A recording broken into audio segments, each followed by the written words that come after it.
पहिलो रे सनाम को जोहार। नवा वीडियो रे सनाम को सगुन दाराम। आड़ी दुख चलाते नवा वीडियो बनाव हुयुक कना। दुख खबर दो नवा कना, शिबू सोरेन तिकिन बनू का किना, बोंगा तलायना किन। और शिबू सोरेन तिकिन दो बन बड़ाय का किना दिसोम गुरु कना किन।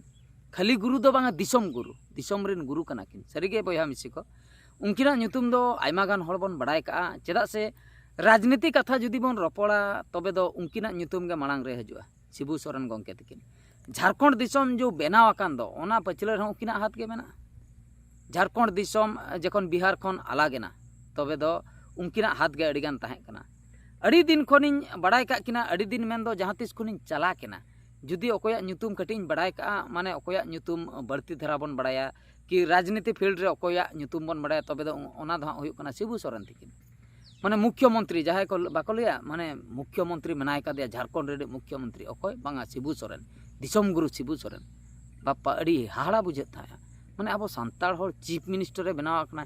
अड़ी चिंता बुझे था उनका मा सरपंच को एमएलए धबी हबन आंजम का को गया, एमपी धबी बन आंजम का को।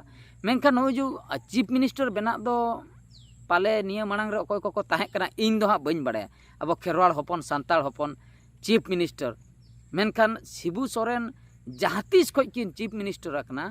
पूरा दिसोम रे मिटन सान्ताड़ समाज रे मिद सेनते दो गौरव को आइकौ का, माने गौरव को बुझाव का बांगा अब सान्ताड़ हर किन चीफ मिनिस्टर माने कमी दो कमी हो उनका माकिन कमी का गया। माने कमी कथा दो तायम ते को तर्जमाया नुई हर ओका लकाय कमी आय बाय कमी आय बेस कमी आय बड़ी ए कमी आय नो दो तायम ते को तर्जमाया। मेनखान पुइलू दो जखन मारंग पोजिशन रे सेटर आय से मांग दो अड़ी गौरव बुझा। जहां लका अब नितो मारंग मची रे जहां लका द्रौपदी मुर्मू तकिन किन दुड़ुब आकना राष्ट्रपति आयो लेकाते। माने जखन किन राष्ट्रपति ना झुतो हड़ बन रस्कैना अड़ी गौरव बन बुझाव किया। आलेई हड़े राष्ट्रपति आकना, आलेई हड़ द्रौपदी मुर्मू आले सान्ताड़ हड़ ओना इदी कतेन खुशी बुझा। कमी तापरे हानते नाते ᱧᱚᱜᱚᱜᱼᱟ कमी कमी इदी कतेन मा इनके को रड़ ᱧᱚᱜ गया हड़। मेनखान नय जो जखन पोजिशन की ᱧᱟᱢᱟ से नो अड़ी मारंग कथा कना, अड़ी रस्क रना कथा, अड़ी खुशी बुझा। तो उनका गे नितो दो बई बईते मारंग मारंग पोजिशन रे को सेटर इदीन ताबना। जहां लका उड़ीसा ने चीफ मिनिस्टर सान्ताड़ हड़ मोहन चरण माझी, उनका गे राष्ट्रपति भारत रे राष्ट्रपति द्रौपदी मुर्मू आयो। तो उनकिन जहां लका तापरे नितो झारखंड रे मुख्यमंत्री जहां लका अब शिबू सोरेन गंके रेन हपन हेमंत सोरेन गंके तकिन। तो उनकिन तापरे तालारे उनकिन जखन एबसेंट किन ताहें कना इना अक्तो रे चंपाई सोरेन तकिन चीफ मिनिस्टर किन बनाव लेना किछु दिन बाखरा। तो नो नोंका सान्ताड़ हड़ गे नितो दो मारंग मारंग पोजिशन रे को सेटर कना, ᱧᱩᱛᱩᱢ आंजमोग कना। मेनखान उन जोखा 2000 जोखा का कथा जुदी बन लैया तो इन अक्तो रे अकोय चीफ मिनिस्टर अब सान्ताड़ हड़ मा उन जोखा मा अड़ी गान ऑल हो बाको ऑल आकना। अड़ी कम धारा गे को ऑल पढ़ाव आकना। जहां कटी तलांग बाजार सेन को चलाव आकना किंबा आको फैमिली रेन कटी को स्टैंडर्ड ᱧᱚᱜ आकना उनी उनको को गे रेंगे नाचार हड़ दो टोटल गे बाको ऑल पढ़ा कर ताहे।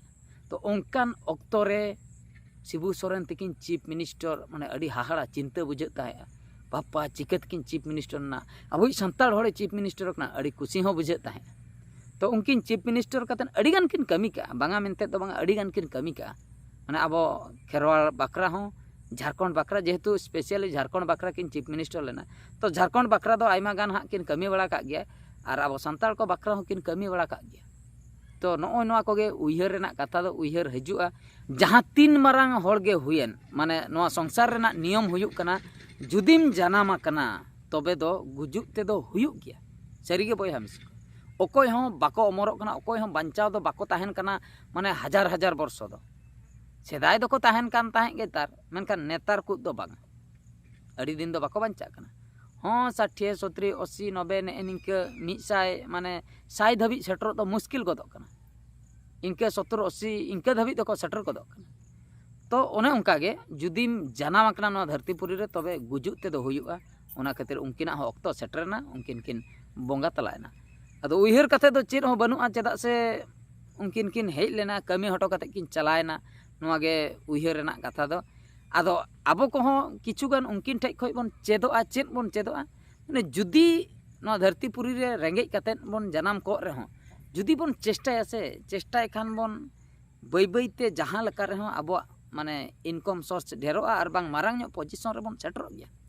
इन बइन बड़ाया आको फैमिली बैकग्राउंड जस्ती एनते रहो जहाँ मने मने तीन भाबीआ नितो जहाँ हेमंत सोरेन तकिन मेना किना चीफ मिनिस्टर उनकिन दो को मेता किना चीफ मिनिस्टर हपन कना उनी दो चीफ मिनिस्टर ओना खातिर आज होय चीफ मिनिस्टर ना उनी तीना परिश्रम का उनी परिश्रम दो उना दो बाको नेला हेमंत सोरेन गंके तकिना परिश्रम दो चेदा से अकिनी बाबा शिबू सोरेन तकिन उनकिन हो चीफ मिनिस्टर किन ताहे कना तो उनकिन दो राजनीति बैकग्राउंड खोय किन हेय कना मेनखान जो शिबू सोरेन तकिन किन चीफ मिनिस्टर लेना आर बांग राजनीति रेकिन हेज लेना शिबू सोरेन तकिन रिन आपात माने बाबा हाँ उनकिन नोआ लाइन रेकिन ताहे कना से एटा लाइन रे से उनकुआ फैमिली बैकग्राउंड तीना स्टैंडर्ड ताहे कना से रेंगे नाचार को ताहे कना ओने ओना बाडाय अडिगान दरकार उनकुआ फैमिली बैकग्राउंड जुदी अडी नाचार ताहे कना और उनकान नाचार फैमिली खो हेज कते जुदी शिबू सोरेन तकिन हाँ मिटंग माने ᱧᱩᱛᱩᱢ किन अर्जाव का नोआ धरती तलारे तबे तो नोआ दो अडी मारंग कथा कना अड़ी मारंग कथा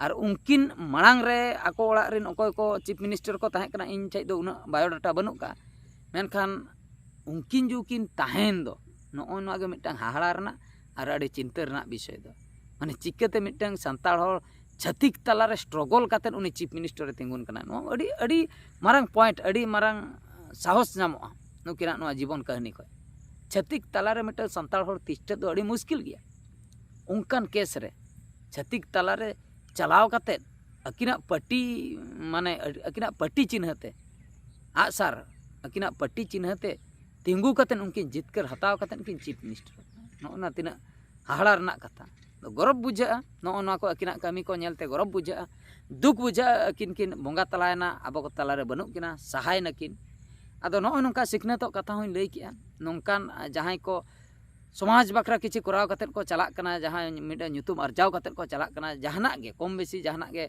मिटंग भलई कमी कतेन को चला कना उनको दो जुगे जुगे उइहर को ताहेना मिद दिन बखरा बांगा बरसिन बखरा बांगा मिद चंदो मिद शर्मा बखरा दो बांगा जुगे जुगे उइहर को ताहेना नुको दो तीस रहो बाको हिड़िया ओना गे तुइन लेया माने शिबू सोरेन गंके तकिना कथाñ उइहरा 2010 मसिया ना कथा 2010 मसिया रे इनिन चलाव लेना ओना दो मुंबई सेट पाले कमी के नौका गिन चलाव लेना 2010 मसिया रे इना अक्तो रे जहां कंपनी रे इनिन कमी ताहे ओंडे शिबू सोरेन को बड़ाया नुई दो झारखंड रिनी चीफ मिनिस्टर कनाय आदो ओना जायगा रे जखन इन को कुलीना ᱧᱩᱛᱩᱢ को बहादुर सोरेन इन लैया उनको हाड़ा को बुझो ओह बहादुर सोरेन अच्छा अच्छा आम हो झारखंड रिनी कनाम उनी जो चीफ मिनिस्टर शिबू सोरेन मनाय दो उनी आपे हड़ कनाय आदो ओने ओना केस रे आदोኝ लैया होय आले हड़ गे उनी दो आले हड़ गे चीफ मिनिस्टर रखनाय मेन दो उनिया ᱧᱩᱛᱩᱢ दो जतो हड़ को ठिका लिया आदो ओना जायगा रे अपनार जदी उपरुमेम एमोआ बहादुर सोरेन सोरेन चेक टाइटल कना